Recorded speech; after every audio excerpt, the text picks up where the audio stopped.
tell stories when the truth is too painful to talk about directly. This is a quote from our next guest, our next disruptor. And as I'm talking in English, you guess it. It's a international worldwide disruptor. Today, in Disrupt Everything podcast series, we have David Perel. David, welcome to Disrupt Everything podcast series. Thank you. Thanks for having me. So we have a master of turning ideas into action, into writing, a master of writing, which is, for me at least, the most divine skill we've been given by, maybe we steal to God, so maybe they gifted to us. But this is a essential component, an essential skill in the disruptive skill set. Disrupt yourself is a way to reinvent ourselves. Then we can disrupt everyone. Welcome to Disrupt Everything podcast series. It is a place for interviews, stories, and life experiences about ruckus makers, worldwide leaders, disruptors, high performers, and that are disrupting themselves and disrupting everything. It's a space for dissecting and deconstructing human potential. Also for deconstructing and dissecting life mastery and modern wisdom. It's also a place for exponential growth, self-mastery, disruptive mindset, technology, entrepreneurship, unstoppable attitude, holistic performance, personal reinvention, life hacking, productivity, self-discipline, peak experiences, lifestyle experiments, and standing out, mainly. It started in 2017, and we are currently on episode 211. And now we have a very interesting guest who was recommended to me by another guest, and I will tell you more after the intro. So let's disrupt everything. David Perel runs a writing school called Rite of Passage, a 5 weeks online course of intense instruction where David gives hundreds of students the tools to publish their ideas, also to build an online audience and accelerate their career. David is a prolific writer. His essays cross between topics like travel, culture, media, marketing, and technology. And nevertheless, the majority of his essays orbit around our relationship with information, especially how we make sense of the world by consuming ideas. In addition, each week, and this is very, very, very interesting and very recommended to all of you, David writes 2 popular emails. One is Monday Musings, a collection of the coolest things David learned every week, and Friday Finds, a links-only newsletter where he only shares the kind of ideas you won't find anywhere else. You can find also his essays in perel.com. We will put all the links and resources and interesting persons that are mentioned in the podcast show notes. David is on a mission to teach thousands of people to write online, share their ideas, and build an online audience. Beyond the world of writing, he hosts 2 podcasts, not one, but 2. One where he does the talking and one where he does the interviewing. The Rite of Passage podcast is a collection of deep dives into the writing process. Meanwhile, the North Star podcast is a collection of almost 100 or more than 100 interviews with all kinds of high performance, including Kevin Kelly, Seth Godin, who were also in this podcast, Ryan Holiday, Erika Nardini, Tyler Cowen, Matt Mullenberg, Neil deGrasse Tyson, James Clear, and Jason Fried, one of the biggest performers in the world out there. I connected with David, as I was saying, thanks to a personal recommendation from a friend, Fran Blake, ex-CEO of Home Depot, who recommended me interviewing David. It would be a nice idea, he said. Then I researched about him and his work, and bingo, here we are. David, thank you for being in the Disrupt Everything podcast series. And how does it feel when you have this such a prolific project, life project? Well, I think that I was talking about this last night. You just have a sense of the different buckets in your life, whether they're relationships, work, craft, health, and every single one you're trying to push the limits on. You're trying to say, okay, what does the next frontier look like for me? And thinking through different feedback loops. Patrick O'Shaughnessy, who runs a podcast called Invest Like the Best, has this line that I really like called learn, build, share, repeat. And I think that that's a way that I live my life too, going out, trying to find great information, trying to synthesize it, trying to digest it, and then going from a place of learning to a place of building, actually taking action in the world and try to create something. And then as you do that, you begin to synthesize and digest things for yourself, and you begin to share those things. And I like build because part of that is building a company. And so for me, that's Rite of Passage. That is an education company that's totally devoted to writing online. But then part of that is the act of building an idea, which is what we do whenever we write. And so both of those I'm doing every single day. My mornings are devoted to the writing. My afternoons are devoted to the company. And all of that is devoted to sharing. With writing, thinking not just about writing for myself, but writing for an audience. And with building, once again, thinking not just building for myself, but building a company that'll impact the lives of other people. It really, I read something about, you said, that really grabbed my attention, really impacted me, which is writing is not the byproduct of deep thinking. It's where deep thinking actually happens. Does this have something to mean with the essential process in our life, which is integration? Yeah, for sure. I mean, I love that idea that like so much of what we're doing when we're writing is we have this sense of an idea. It's like a seed, and you find that thing. And it can be a phrase, it can be a one-liner, it can be whatever. It can be an argument that you're trying to make, a thesis like we learned in school. And then somehow you feel this uprising moving through your intuition, and it's a feeling, a hunch, a sense that you have that there's something to explore there, that idea has a kind of magnetic attraction to it, and you follow it.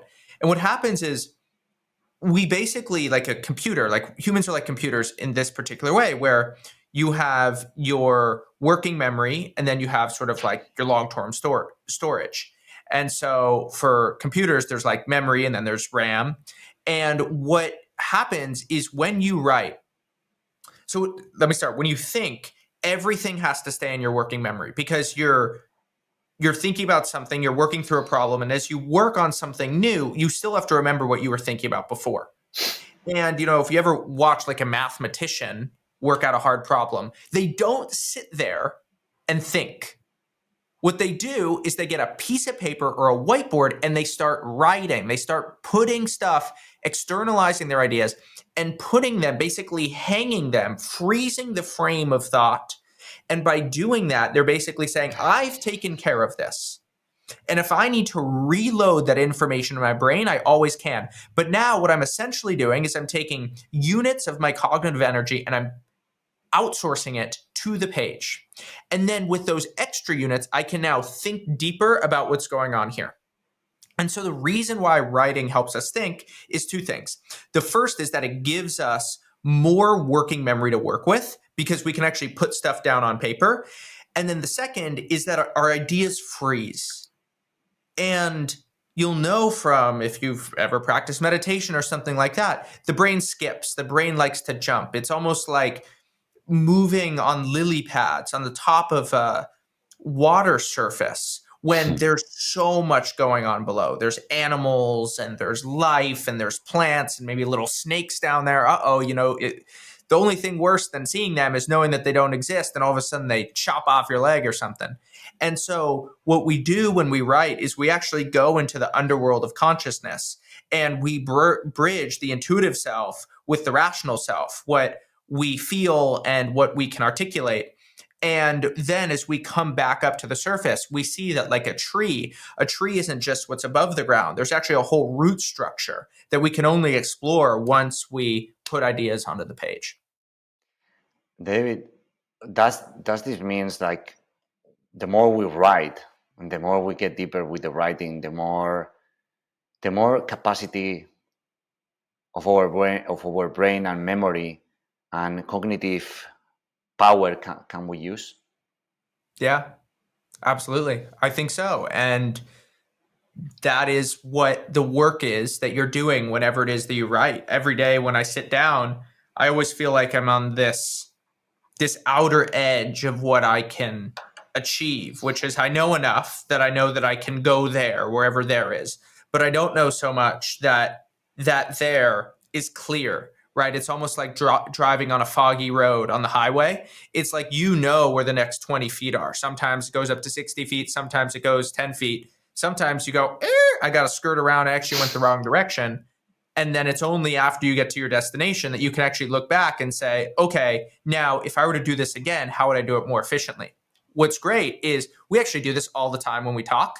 I'm doing it right now. You're going to do it on this podcast. The next time anyone who's listened to this, they're doing the same thing. Speaking is sort of like driving on a foggy road. The difference, though, between speaking and writing is that speaking, you only get one shot. You get to your destination and it's over. Somebody else says, okay, now I'm going to start driving. With writing, you can get to your destination, go back to the beginning and start over. Go back to the beginning and start over. And that's what we call editing. And so some kinds of writing, this is very practical writing. You're trying to basically create the most efficient way for somebody to get from the origin to the destination. And then there's more artistic writing where now you're trying to take the scenic route or something. And so actually efficiency goes from a virtue to a vice, a strength to a weakness. And what you're trying to do is take the reader on an aesthetic journey and have them enjoy that experience. They still get to the destination, but rather than going on the highway with all the ugly buildings and the advertisements, you're taking them down the nature trail where there's a beautiful beach on the side of the road or something like that. If you were about to put your life in a timeline, which it is, what would be your top life highlights and milestones so far?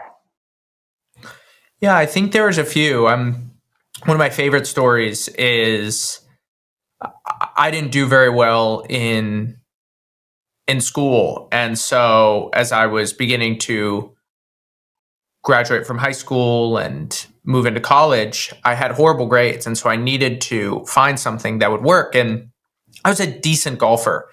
And so I said, hey, I'm going to really give golf my all, focus on this. And I remember sitting in my room one night looking up schools throughout all of America that were a Division I golf program, which is like the elite level of golf. And the reason that that's important is because those schools can get a lot more funding to athletic programs, which means that the coaches of those schools have a lot more influence and sway over the admissions department compared to like a Division II or Division III. But at the same time, they couldn't be such a good school because I was only mediocre. And so what I did was I emailed the coaches of a few schools that I was interested in applying to. I remember Gardner-Webb, High Point, Elon University. And so I remember emailing the coach at Elon and saying, hey, let's do a meeting. So it's this fall afternoon, cold, windy, and I have a 6 p.m. meeting with him, and I show up and he's not at his office. And I've flown across the country for this meeting. I mean, this is my one chance to get into a good school. And in America, going to a good college is like how your parents think of themselves, of like, how well did I do as a parent? As a kid, it's like you spend 2 decades of your life trying to get into a good school. I mean, it's ridiculous, but it is a big cultural thing. And so he's not there. And so I'm like, uh-oh, what do we do? Flown across the country for this. And so I look at my dad, he's with me, and I go, okay, here's what we're going to do. We're going to drive to every single golf course around the university. So we go to Indian Valley Golf Course, they're not there. We go to Stony Creek Golf Course, they're not there. And we try the last one that's close, Alamance Country Club. And we're driving up the road as you get in. The 10th hole, I see these maroon golf bags and all these guys. And I'm like, stop the car. That's them. And so he, slams on the brake, and I get right out of the car. I walk out, I talk to this guy, and I say, hey, my name is David. I'm here as a golf recruit. I'm from California. I've flown across the country for this. Where is the coach? I need to get a hold of him. He goes, hey, let me call him. And so I get on the phone, and so I'm like, hey, I'm David. He goes, oh, David, I forgot about you. His name's Bill Morningstar. Bill Morningstar is how he calls himself. And so he says, oh, be back at the golf den in 30 minutes. We talk for an hour and a half. He calls me a week and a half later and says, hey, you're in as a golf recruit. And that to me is such a highlight, because it's the kind of thing, like the kind of opportunity that you have to make, that was waiting there, made a huge difference in my life. I ended up going to school there. And I think was one of those things that, looking back at life, made me realize that opportunities aren't always presented to you. They're often made. And they're not made in this crazy way, but they're made through a sense of ownership and creativity and a little bit of cleverness to basically say, okay, I'm very close. Now, how do I get this over the finish line? And I often think of that experience whenever I'm trying to make something happen in the world. And what was the opportunity that you have made that you feel most proud of in after that? Yeah.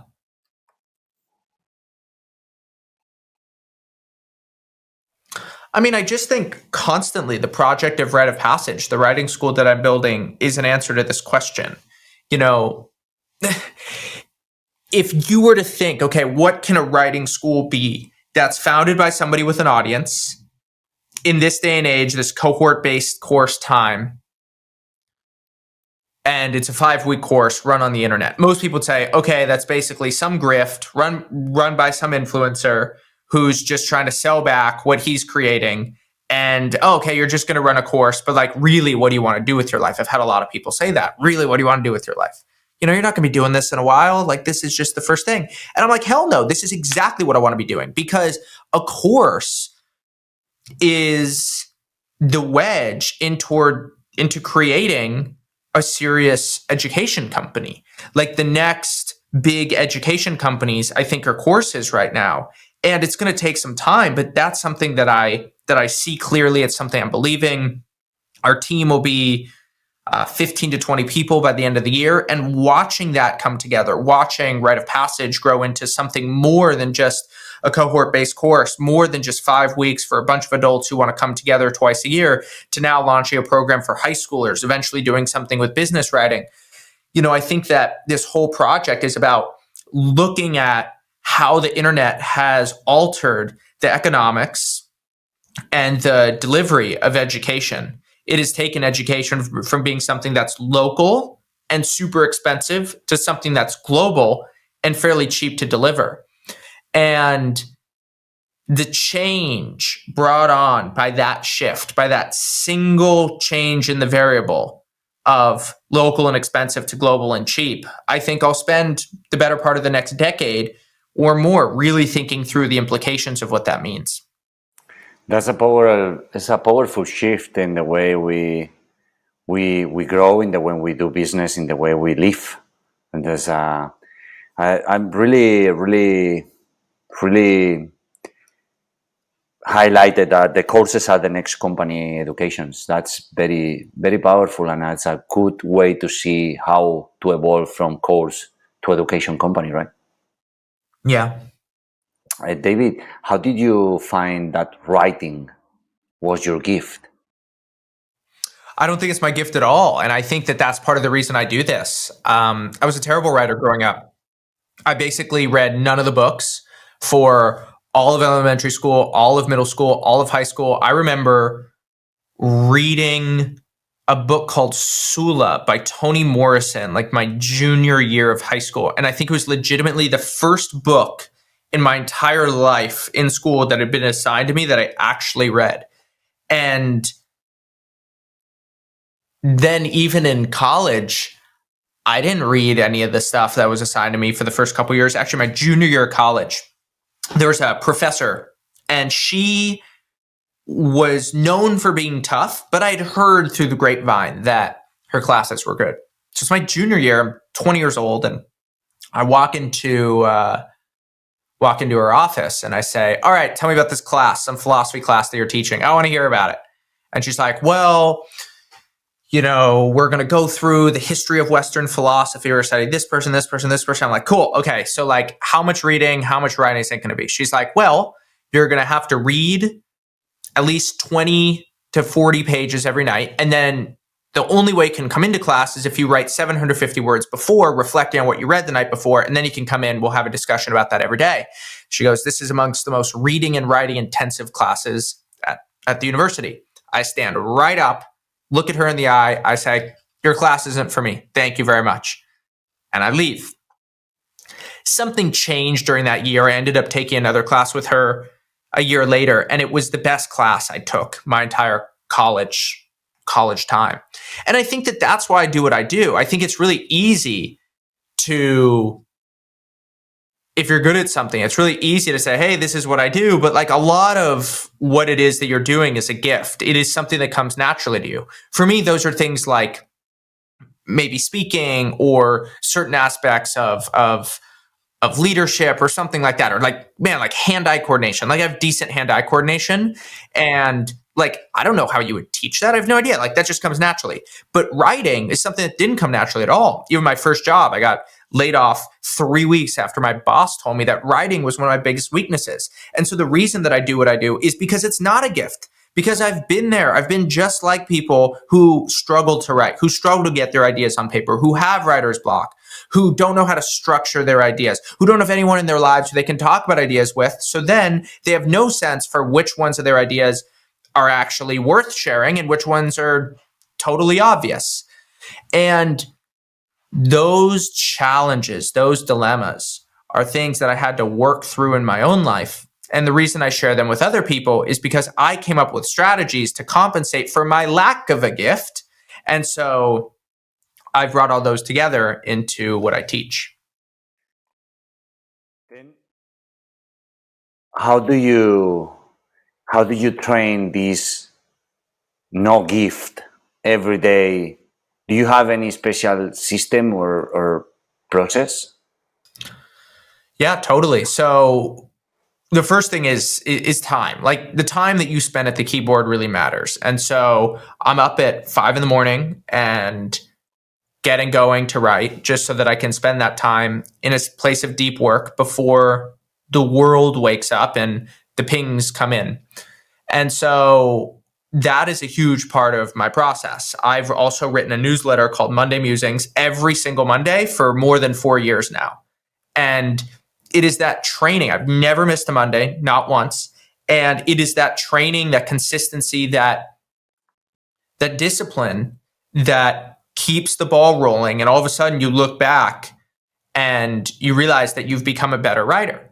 But then I think that when I try to break down the system into 3 different pillars, it's writing from conversation, writing from abundance, and writing in public. And so writing from conversation is this idea that there's your writer brain and there's your friend brain. And often when you're in writer brain, you're sitting down at the computer and all of a sudden you're trying to sound smart. You're trying to write loquacious prose or something like that, where every single thing that you say has to be perfect. Otherwise you can't even go to the next line. And all of a sudden you're in this stuffy state of consciousness where you can't even have fun. Whereas when you're hanging out with your friends, you're sitting at the bar, you put your feet up on the table, you're like, dude, come on. What are you talking about? You're sort of just riffing.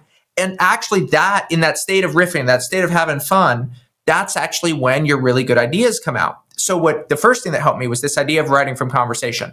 You and I are going to have a chat and we're going to see where things go. But you know what? By the end, I have a sense that in an hour and a half, I'm going to actually say something that's pretty interesting that you think is interesting. And then in my next chat, I'm going to bring that thing up again. And if two people think that thing is interesting, hey, I actually might be onto something.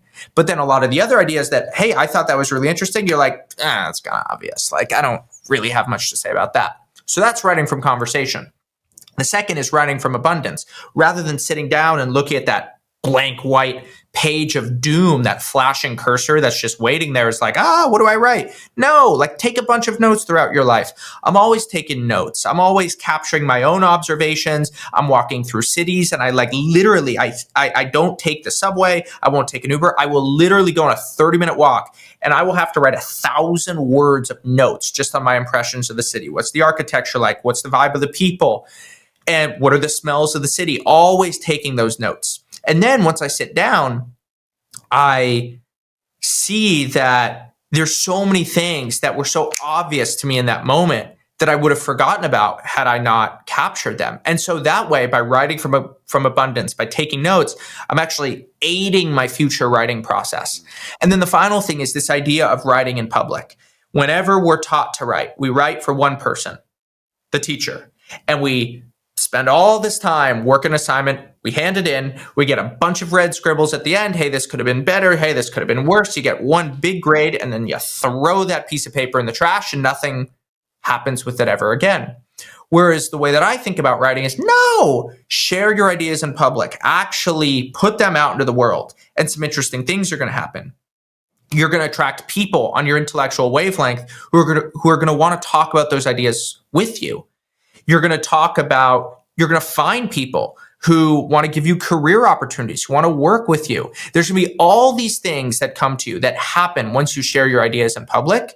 I can't tell you what they're going to be, but if you have an audience and you're writing well, your writing is of quality, some really cool things are going to happen. When you mean in public, writing for in public, you mean putting out there in the internet? Yeah, exactly. And crazy stuff happens. I was talking to a girl last week. Her name's Rachel. She'd never been on a sailboat in her life. Lives in North Carolina and was just feeling a little down and dejected about her future career-wise. And she read this memoir about sailing. And she's like, wow, I'm really moved by this. I'm going to write a letter to the author. So she does it. And the author reads this letter. It's probably a couple hundred words and goes, my goodness, this is fantastic. The author has connections at this sailing magazine called Latitude 38. And all of a sudden, it gets published. She gets hundreds of messages from around the world. Come on my boat. Hey, I'm doing a trip to the Bahamas. Come on the sailboat. Hey, I'm doing Mediterranean week after. Come over. More than 100 responses for different people who want her to come on the boat. And I think that this is what is magical about writing. You're tapping into these micro communities. You're finding people that you would never be able to find in your own life. I mean, she lives, I think, in Wilmington, North Carolina. I don't know how big the number of obsessive sailors there are, but it's not nearly as big as the number of people who read this Latitude 38 magazine. And that's the sort of stuff that I try to help people do, is actually get those ideas out, get them into the world so that you can make something happen. And you don't know what that thing is going to be, but that's what I call serendipity. It is going to be things that almost feel like magic and uncanny in retrospect. Discipline has helped you to become a prolific and effective writer. What else has given you discipline, and how discipline in writing has helped other people that work with you? Yeah, I think that a big thing is, so I'll take two questions. So the first is cultivating a sense of taste. I think about this a lot. And a lot of my reading increasingly is just about trying to get into the minds of writers who I think are excellent and try to understand what is it that they do. I've been learning about a writer, historian, novelist named Shelby Foote. And he wrote a couple novels, but in America, he's sort of the foremost scholar of the Civil War, which happened in the middle of the 19th century. And what's interesting about his Civil War documentation is how much it's cloaked in this narrative. And what he did was, even though he was this historian, I mean, he also wrote some novels, he had read through Marcel Proust's Remembrance of Things Past like 9 times cover to cover. And in this video, you look at his book and it's just covered with scribbles of him trying to make sense of what is Proust doing in this novel. And I think that that is a lot of what I'm trying to do, is ask myself, who are the people who I want to emulate? Who are the people who know something about the craft that I don't?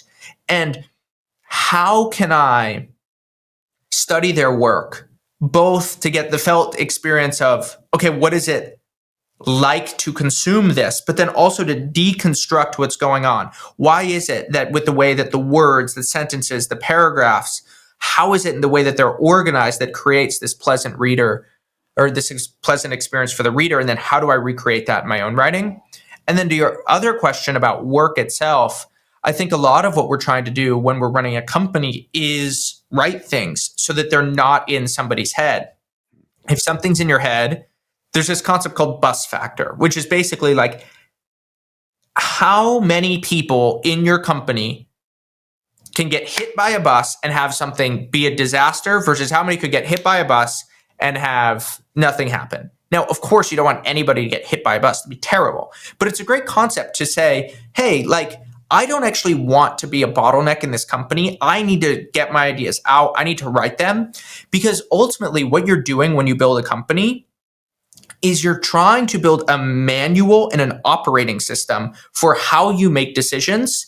And you try to coin those in terms and phrases and stories to have them become company lore, so that everybody, tens, hundreds, thousands of people, can begin to embody your perspective and at the very least make decisions in the way that you would have made them. The company that does this best is Amazon. What Jeff Bezos did was he coined certain phrases like it's always day one. What is that? It's always day one is this idea within the company that they're always going to be moving forward, innovating, and that even if they are in a $1 trillion company, that it's still always day one. They're still in the early stages. They're continuing to improve.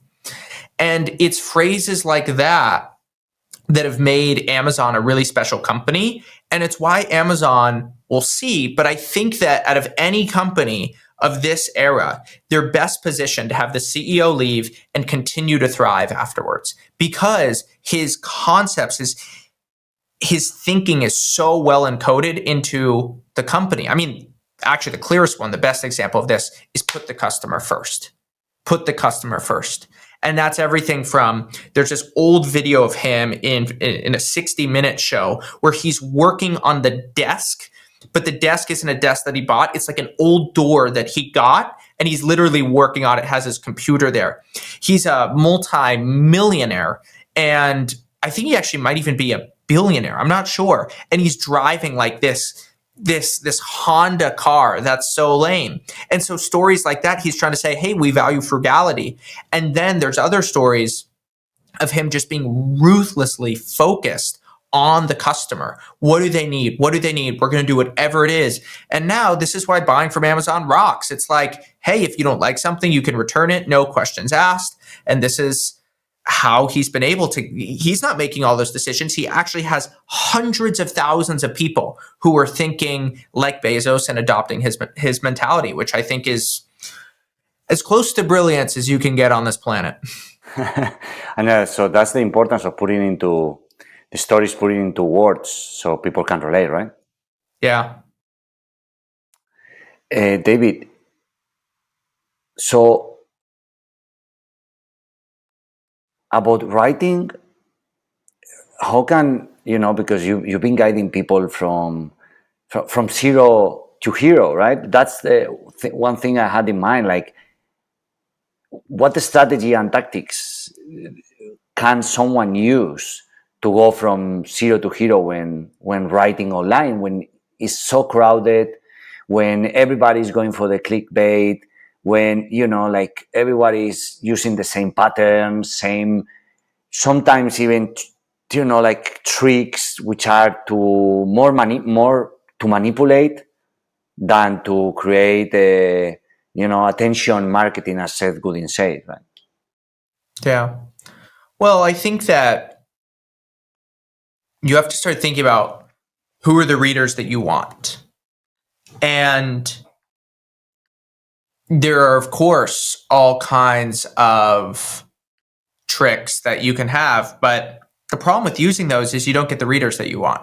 And if you don't get the readers that you want, you don't get the people that you want in your life. And I've always liked the idea of a Pyrrhic victory.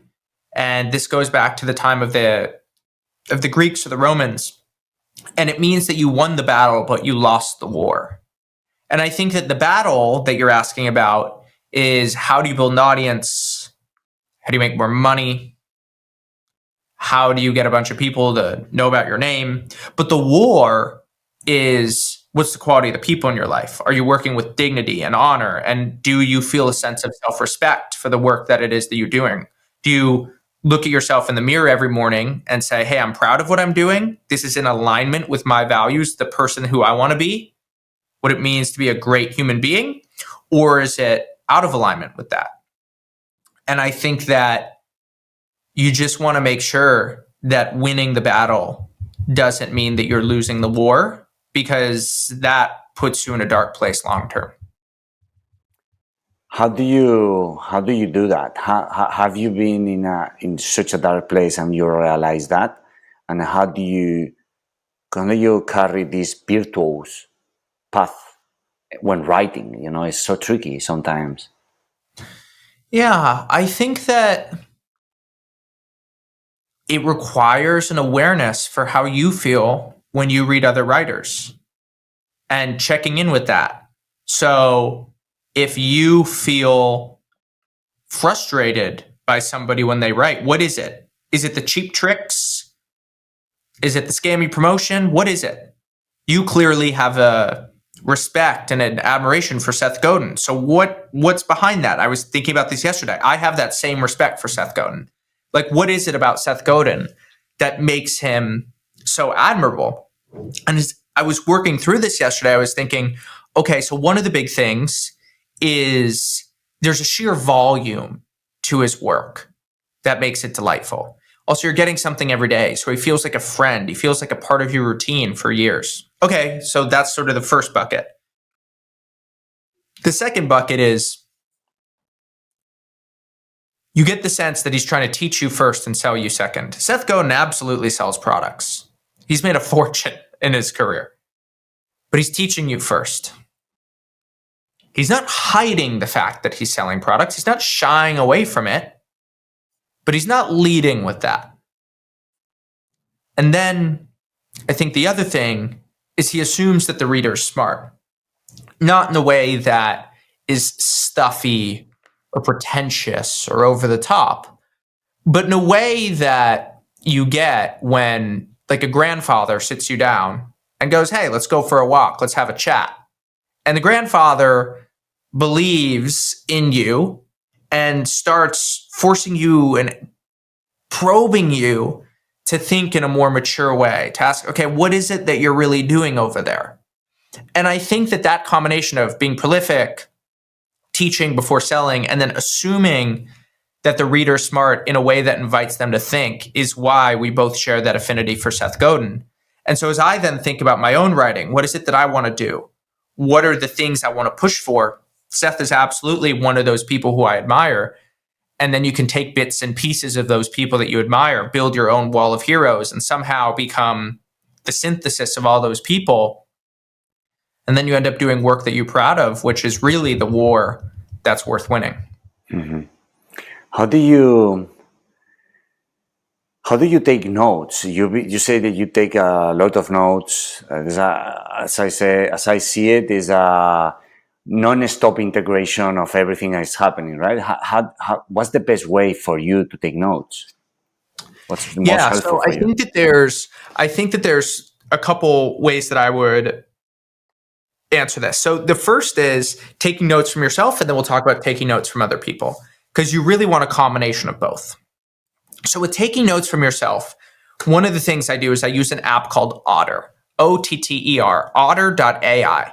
And what I love about Otter is their voice transcription is incredible. So it allows me to like go for a walk. And if I'm trying to work through a problem, what I do is I'll open up Otter, I'll just go for a mindless walk and try to get my head into a state of consciousness that is sort of like that late night state where you're just sort of talking, but you're not even thinking. And the reason that I'm doing that is I'm trying to see what comes out. And I'm trying to work through ideas. It's fine if I repeat myself. And then what I'll do is I'll have a text file and I'll transfer that over to my computer and I'll just look at it. I'll rearrange things. I'll delete the vast majority of it. And then I'll kind of structure it into something that works. And I'll take, 10,000 words worth of transcription and I'll bring it down into 250 words. And so what I'm doing there is capturing my own ideas and working through this process of distillation to find the main point. Then I always have notes open on my phone where I'm just capturing ideas. So like if I open up my notes from just from recently is, things, just little notes, right? Like it felt like a dream where you can't remember any of the details. So I thought that line was nice. I came up with that while I was working out. This note of geo arbitrage, soft networks, getting a job, like this sentence, by putting your ideas out into the world, you're systematically attracting like-minded people who you might be able to work with in the future. And so what I'm doing is like, I'm writing those between sets at the gym and I'm just sort of getting them out of my head. I have these bursts of clarity and I'm just trying to write things out. And then the other thing is capturing ideas from other people. If you go onto YouTube and just type in Smart Sync Workshop, my friend Tiago Forte and I made this workshop about how you can actually capture the ideas in your life. And what I recommend is you read through an app called Instapaper. You then connect that with an app called Readwise. And what happens is every single time you highlight something, and you should only highlight 1 to 5, 10% of what you read, a small fraction of the things that are most insightful, but Kindle's the same way. And then all the things that I highlight automatically get saved into my note-taking system. And that's really helpful because then when I need to go back to something, rather than going back to the article, I can just find it in the note-taking system, which saves me a bunch of time.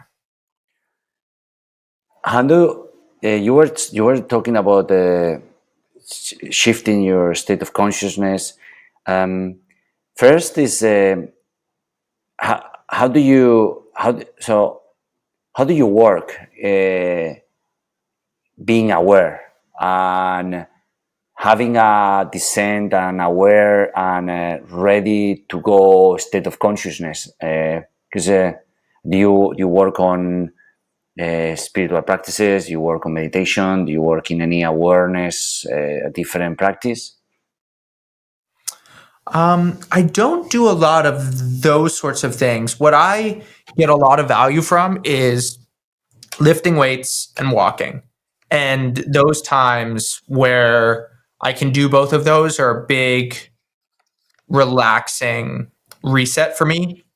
I need time to think and also need time to just get energy out. I think that one of the big mistakes that we've made is how much we've separated the mind from the body. I think the ancient Greeks are very right. If you go to the Louvre, if you go to the Met, and you look at the Greek sections, you find these bodies that are just magnificent, perfectly sculpted, beautiful abs, beautiful bodies. And the Greeks worshipped both the mind and the body. And they saw that a beautiful body actually enabled a beautiful mind. And what happened was I think beginning with this idea of mind-body dualism that comes out 15th, 16th century, something like that, we began to think of the mind and the body as being separate. And so I think that working through with the body can really help the mind. And I think a lot about that and am very committed to fitness in that way. And then the other thing is I just sleep a lot. Like I sleep a bunch. I take a nap every day. Sometimes I'll take 2 naps in a day if I'm working through really hard problems. And I block out nap time on my calendar. So that when I begin the week, there are nap times. And like even before a podcast like this, I'm always napping because I know that once I come out of a nap, I'm in a state of serious freshness. And that's another thing that I do to stay in a strong mental state. What I want to do is be on when I'm on, but then be on for less time. My friend Austin Reef says that every successful founder has 2 modes: run through a brick wall and laying on a beach and doing nothing. And I think that that's very true for high performers. And that's something I'd like to emulate because it's a real constant amongst high performers I've seen. Do you have any special recipe that you have followed for building a community online that you can share with us? I think that the most important thing is to just attract the right people. And a magnet is a very good analogy because a magnet doesn't just attract, it also repels. And the repels is just as important as the people that you attract. And so I think that when you build a community, we live in this age of, inclusivity, invite everybody. And that's terrible advice for building a community. A community, you should kick the people out who shouldn't be there. If somebody is breaking the rules, you should be very hard on them and say, hey, that's not tolerated here. And if you have the courage to do that, you're going to build a much better community. And what I believe is that if you're putting your ideas out into the world, you're going to attract people who are closer and closer on your filter and on your wavelength. And then it's just about saying, hey, when in doubt, kick them out, as I've heard before. That's the first thing. The second thing is that I have a business partner, my co-founder, Will Mannon, is phenomenal at building community. And so my other piece of advice is find someone who's really good at it, who has it come naturally to them, and just allow them to do whatever they want, and they'll find the answers. He's really good at it. Do you have any suggestion to write clearly and straight to the point? Because one of the things I notice from your writings and for the work you do is that are concise, are straight to the point, are synthesized. And that really, like it was something like I was very curious about it. Writing is thinking and rewriting is rethinking. And the way that you improve ideas, the way that you become a better writer is not by writing more. It is by rewriting more. And it's in that rewriting where you take something and you make it shorter, you make it more concise, you make it more dense. And by doing that, you get what you're talking about, where the ultimate goal of writing and editing is fundamentally, if you're trying to, for nonfiction, is just to say more with less. That's it. Say more with less. And so if you can have that as your North Star, you could say, okay, I got 1,000 words here. Now what I'm going to do is I'm going to rewrite this to 500. Now I'm going to rewrite it to 300. Now I'm going to rewrite it to 100, put it in a phrase and call it done. And so that process of distillation, of compression is super useful. That's a lot of what we're doing as writers. But the other thing that I think is very interesting, and a lot of how I think about writing, is what are the things that you can do to become a better writer that are counter to what you learned in school? Because if what you learned in school worked, then you'd already be a good writer. So doubling down on all the stuff that you've learned is not going to work out. And if you are somebody who went to school and you said, hey, you know what? Writing worked really well for me. I'm a great writer based on all the stuff I learned. Great. We're talking about attraction and repelling. You're not part of my community, not because you're not invited, because you're not going to like it. But so what I try to do is I try to think, what are the things that come naturally to us? And what's really interesting is how good we are at compressing something when we're speaking. So if I were to say, you're on Ibiza right now, explain Ibiza to me, what's it like in 2 minutes? I'll start a countdown, and you'll do it minute 58. Might do a fine job. If I say 45 seconds, say all the same stuff, all the most important stuff in 45 seconds. You can do it. I'll now give you 20 seconds to do it. You can do it. And what I think is really interesting is that compressing through speech comes naturally to people. Compressing through writing is extremely daunting. So if you need to compress, just use a timer, speak out into your phone, whatever it is that you're trying to say, and you'll actually go through those modes of compression in a way that's much more aligned with what's easy to you as a communicator, rather than trying to slave away on the page. What do you usually see as when we write more than we write? It's just because our need to attract, our desire to be liked, approved, because that also is how you write is how you are, right? And because how you talk maybe is more difficult to identify someone, but how you write explains and expresses most real deep things in yourself. Yeah, I mean, I think it depends. A lot of people can't write well because they just don't have the skills or the technique. And then there's a lot of people who are always trying to bring something out of themselves through writing that they don't ordinarily bring out. And that's a lot of what I work on, is trying to ask, like, how can I find things within myself that are deeper than what I'm finding when I'm thinking, deeper than what I'm finding in conversation, deeper than what I'm writing when I'm just typing? Like, how do I actually find those parts of myself? And I think that the self, when it comes to writing, is actually very fragmented. And often when you work on a piece, you found 1/1,000,000th of yourself. But it's actually that 1/1,000,000th is like that tree root that we were talking about earlier, that is so much deeper than you've ever gone. And that is a lot of just what I'm trying to do with a piece. If I can find that one thing, then it becomes a successful piece. What system do you follow to read books? And how about for integrating them into your daily experience? Yeah, I think it depends on the book. There's certain books that I find where I'd call them problems.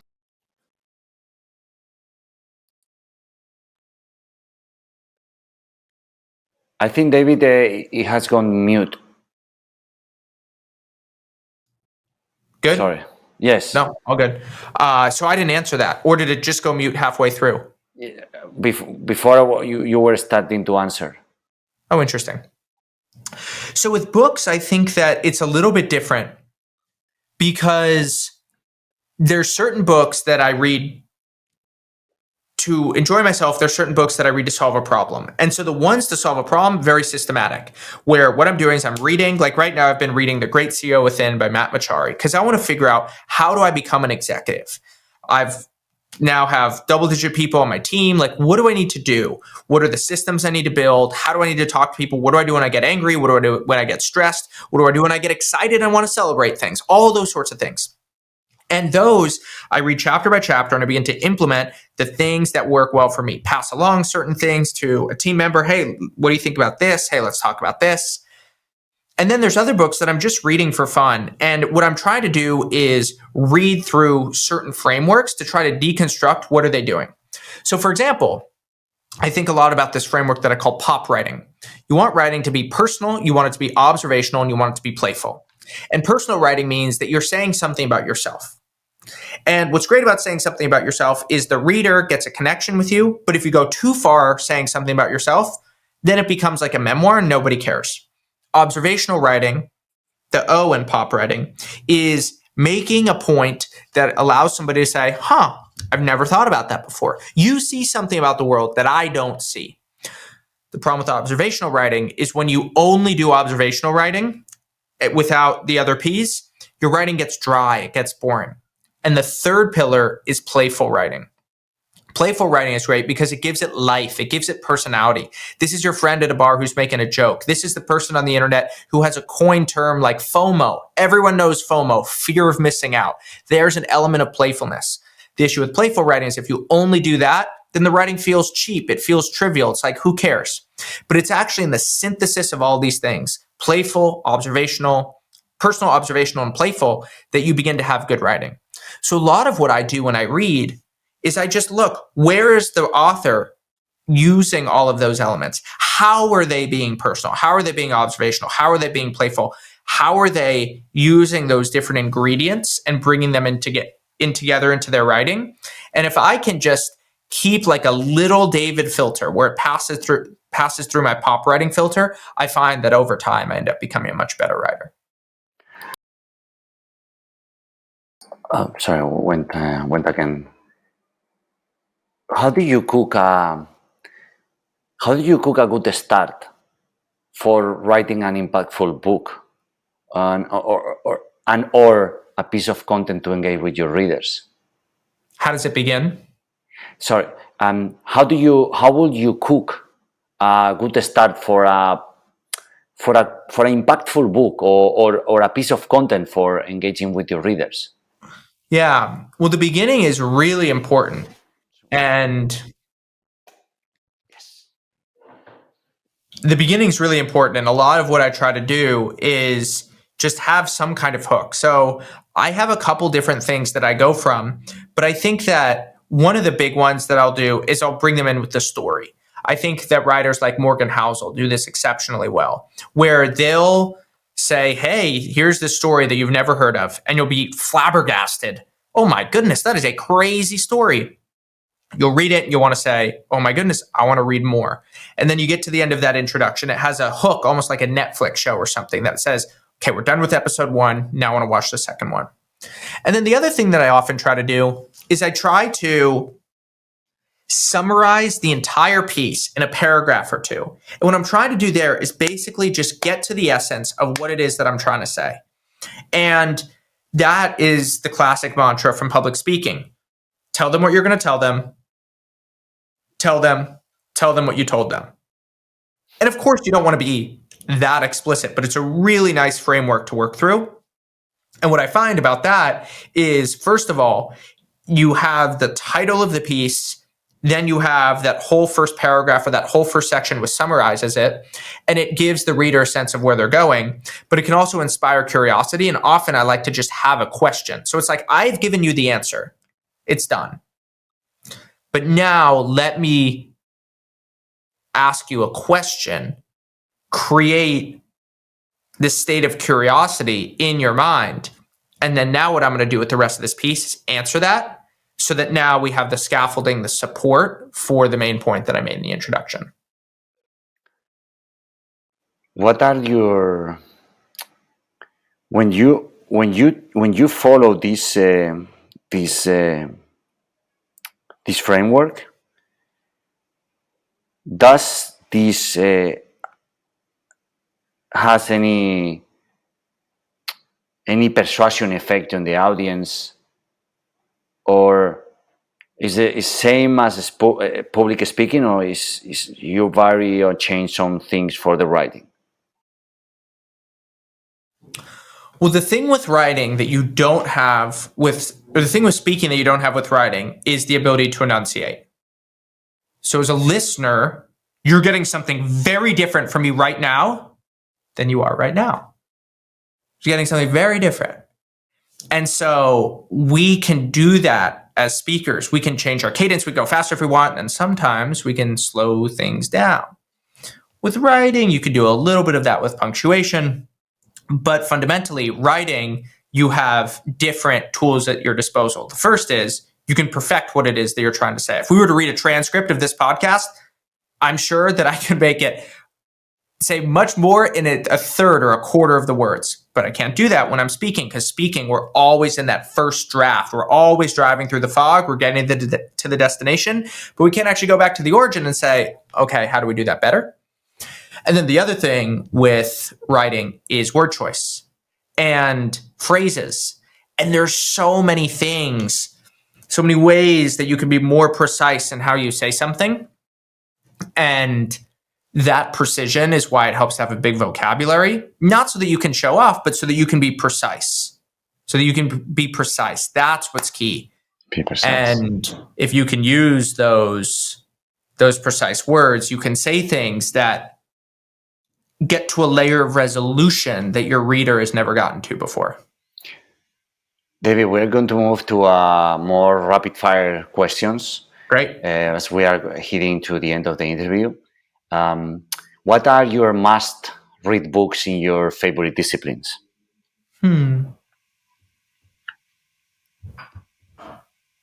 I think that my must-read author is probably Rene Girard. I did a lecture series on him with my friend Jonathan B.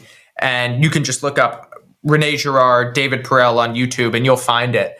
And Girard was very life-changing in terms of understanding where desire comes from, how society is structured, how to think about differentiation and sameness, and why is it that we want what we want. Girard was transformative. But I say this with a little smile on my face because I wouldn't read Girard. And that's why we made this lecture series, that his books are so hard to parse. And so we wanted something you could watch, that you could listen to understand his main ideas. Any night routine worth sharing? No, but my best friend in college, his dad said to me one day, every day starts at 9, the night before. And that it's actually at 9 p.m., not 9 a.m., that you have to start thinking about the next day. You got to start winding down. You got to start preparing. And I always thought there's a lot of wisdom in that.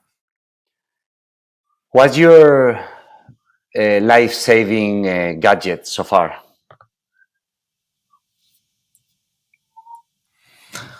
Man, a book.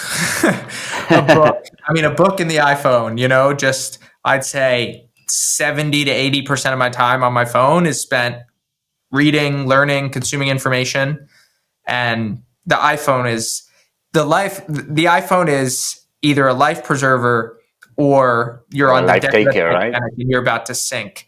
And it's really important how you use that thing. How do you deal with stress, David? Working out, going for a walk, and having really good friends. What kind of workout do you do usually? Weightlifting. Any special routine?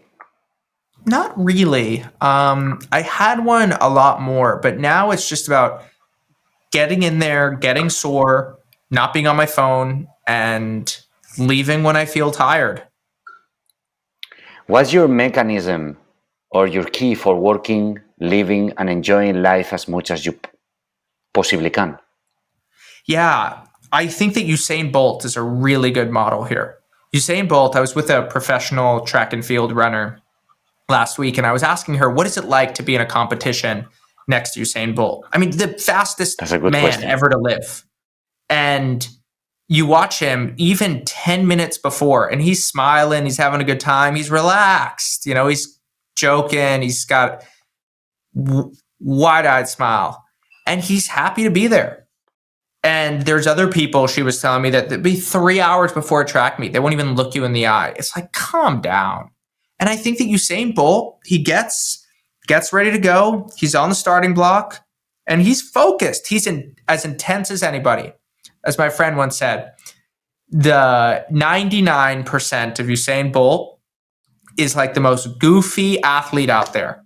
But that 1% that you see when he's serious, he's the most serious of anyone you'll know. And I love that. I love that idea. And you go out, you give it your absolute all, and then you're back in a state of relaxation. I think that that's what it's about. Now, for different jobs, depending on what it is that you do, the amount of time that you want to be serious changes. But I think that having a Usain Bolt approach to excellence could serve us very well. If you were about to share with us 3 or 4 tools that are irreplaceable in your lifestyle, what would they be? The iPhone, MacBook, the iPads. Thank you, Apple. And my AirPods. I mean, I live in the world, but I think all of us are like that. I mean, it is fundamentally irreplaceable. And if you know how to use those tools right, it will change your life in such a positive way. I once met a guy who worked very closely with Bill Gates at Microsoft. I asked him, how's the world changed? He's an investor now. I said, how's the world changed? He said, it used to be that it would be better to be mid-level IQ born in America. Now he'd rather be high-level IQ born wherever because of the way the internet's changed. I said, oh, that's interesting. Tell me more. He said, the smartest young people now are so much smarter than they were 20 and 30 years ago. And that's because of access to technology and the information abundance that we swim in. But at the same time, we all know that if you're not careful about tweaking the dials on your digital experience, you will get utterly destroyed and end up with intellectual junk that is totally worthless, and you'll just become stupider. David, final questions. Do you have any sacred principle or untouchable belief that you would like to share with us? Yeah, that you shouldn't have sacred principles and untouchable beliefs unless you really examine those. I really admire people who do have them. I think that they're looked down upon. And I think that one of the problems with the West right now is that we don't have enough of them. But at the same time, I say that with caution because I'm really scared of people who haven't thought through those sacred and untouchable beliefs and who've just taken them because other people have told them to, and they haven't really examined them from first principles. I'm a huge fan of believing in things. I think it gives you a sense of mission and vitality and meaning and purpose. But please do yourself and the rest of us a favor and examine them before you raise them into untouchable beliefs. Your career in a headline?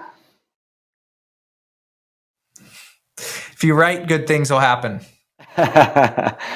Before I die, I must do 3 things.